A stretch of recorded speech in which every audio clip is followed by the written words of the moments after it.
नमस्कार मित्रांनो, अस्सल हाताची चव या मराठी यूट्यूब चॅनलमध्ये तुम्हा सर्वांचे स्वागत आहे. तर आजचा व्हिडिओ हा खास आहे, जो सगळ्यांच्याच आवडीचा विषय आहे, म्हणजेच अळूवडी. अळूवडी ही सगळ्यांना आवडते आणि ही बनवायलाही खूप सोपी आहे. चला तर मग आता आपण रेसिपीला सुरुवात करूया. इथे मी साधारण 7 ते 8 आळूची पाने घेतलेली आहेत. आळूची पाने छान स्वच्छ धुवून घ्यायची व त्याचे असे देठ सुरीच्या सहाय्याने कापून घ्यायचे. देठ पूर्णपणे काढून घ्यायचे. देठामुळे घशात खवखव होते, म्हणून हे देठ काढून टाकायचे. देठ काढून टाकले की अजिबात खवखव होणार नाही, त्यामुळे देठ आवश्यक काढायचे आहेत. आता पूर्ण पानाचे देठे काढून घ्यायची व लाटण्याच्या सहाय्याने हे असे पाने लाटून घ्यायचे. पाने यासाठी लाटायचे की नंतर आपण जे मिश्रण त्यावर लावणार आहोत ते व्यवस्थित लागले पाहिजेत. आता यासाठी मी मिक्सरच्या भांड्यामध्ये 3-4 हिरव्या मिरच्या घेतल्या आणि 7-8 लसणाच्या पाकळ्या घेतल्या, ते बारीक करून घेतल्या. आणि इथे चिंचेचा पोळ घेतलेला आहे. चिंचेचा पोळ करण्यासाठी मी अगोदर चिंच भिजू घातली होती आणि नंतर तिला बारीक करून घेतलेले आहे. आता एका भांड्यामध्ये 1 वाटी बेसन आणि आपण हिरव्या मिरची व लसणाचा केलेला बारीक ठेचा यामध्ये घालायचा आहे. साधारण 1 मोठा चमचा एवढे पांढरे तीळ घालायचे आहेत आणि जो चिंचेचा कोळ केला होता तो यामध्ये घालायचा आहे. आता 1 चम्मच ओवा असा हातावर चांगला कुस्करून यामध्ये घालायचा आहे. ओवा अवश्य घाला, ओव्याने छान चव येते. चवीनुसार मीठ घालायचे आहे. थोडीशी हळद घालायची आहे. हळद पूर्णतः ऑप्शनल आहे, नाही घातली तरीही चालेल. थोडेसे लाल तिखट घालायचं.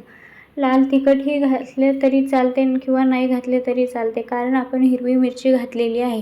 तुम्ही तुमच्या तिखटानुसार ते घ्या. आता अगोदर हे चिंचेचं जो आपण पाणी घातलेलं आहे त्यानेच मळून घ्यायचं आणि नंतर थोडे थोडे पाणी घालत आपल्याला हे मिश्रण कालवून घ्यायचं आहे. लक्षात ठेवा, पाणी थोडे थोडेच घालायचे आहे. आपल्याला जास्त पातळसर मिश्रण करायचे नाही, त्यामुळे एकदमच पूर्ण पाणी घालू नका. असे थोडे थोडे करून पाणी घाला, म्हणजे त्याचे प्रमाण आपल्याला समजले पाहिजे आणि जास्त पातळसर असे मिश्रण आपले झाले नाही पाहिजे.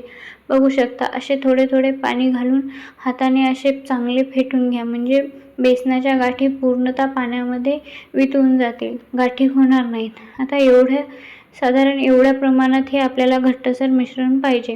तर आपले मिश्रण तयार झालेले आहे. आता एक एक करून आपण या पानावर हे मिश्रण चांगले पसरून घेऊया.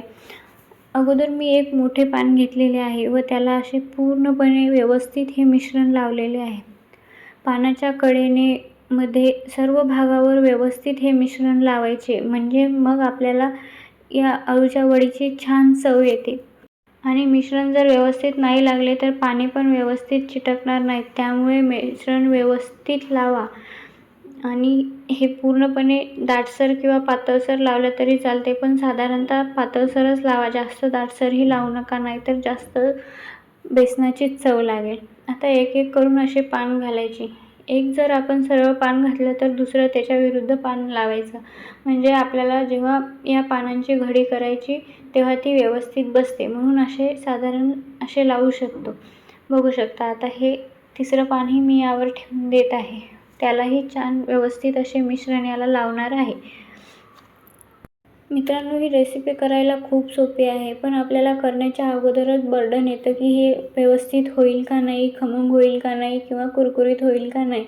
तर असं काहीही नाही, एकदा करायला घेतली तर ही अळूची वडी खूप छान होते आणि विशेषतः म्हणजे ही सर्वांना आवडते आणि ही शरीरासाठीही पौष्टिक असते. म्हणजे अळूची पाने शरीरासाठी खूप पौष्टिक असतात, त्याचे अनेक फायदे असतात.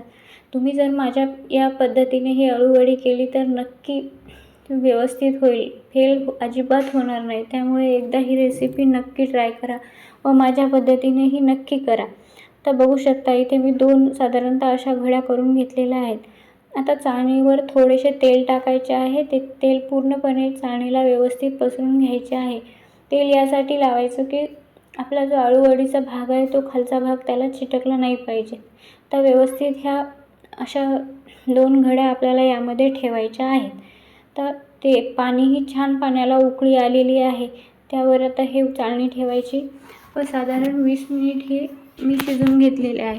कमीत कमी 20 मिनिटं शिजवाच मित्रांनो, यापेक्षा कमी शिजवायचे नाही, नाहीतर अळूवडी पूर्णतः बिघडू शकते. आता बघू शकता 20 मिनिटानंतर ही पूर्णपणे शिजलेली आहे. आता सुरीच्या सहाय्याने मी या प्रकारे याच्या वड्या करून घेणार आहे. बघू शकता वड्या एकदम व्यवस्थित झालेल्या आहेत, तुटणार अजिबात नाही व घड्याही व्यवस्थित पडलेल्या आहे. तुम्ही सुरीच्या सहाय्याने कापताना ही वडी अजिबात तुटल्या जाणार नाही याची मी गॅरंटी देते.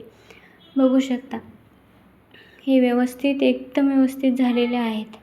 आता मी पूर्ण वड्या पाडून घेतलेल्या आहेत. आता तेलही चांगले व्यवस्थित गरम झालेले आहे. साधारण हे मंद आचेवरच तळायचे आहे. जास्त मोठी फ्लेम करू नका गॅसची, नाहीतर ते करपल्या जातात, मग त्या चवीला बिघडतात. तर असे मंद आचेवर किंवा मध्यम आचेवरच ह्या वड्या व्यवस्थित तळून घ्या. आलटून पलटून दोन्ही साईडने ह्या वड्या आपल्याला खरपूस अशा तळून घ्यायच्या आहेत. बघू शकता एक साईड आता पूर्णपणे व्यवस्थित तळली गेलेली आहे. आता दुसरी बाजूही व्यवस्थित तळून घ्यायची आहे. मित्रांनो, तुम्हाला जर माझे व्हिडिओ आवडत असतील तर प्लीज कमेंटमध्ये नक्की सांगत जा व तुम्हाला कशा प्रकारचे व्हिडिओ बघायला आवडतात तेही कमेंट करून नक्की सांगत जा. म्हणजे मला प्रोत्साहनही मिळेल आणि मला समजेल ही तुम्हाला कोणत्या प्रकारच्या रेसिपी आवडतात. म्हणजे मी त्यानुसार रेसिपी ट्राय करण्याचा नक्की प्रयत्न करत जाईल. तर तुम्ही मला नक्की कमेंट करून सांगत जा. आणि आजचा व्हिडिओ आवडला असेल तर एक लाईक, शेअर, कमेंट नक्की करा. जर तुम्ही चॅनलवर नवीन असाल तर चॅनलला नक्की सबस्क्राईब करा आणि बेल आयकॉनवर क्लिक करा, म्हणजे तुम्हाला पुढच्या व्हिडिओचे नोटिफिकेशन मिळत जाईल.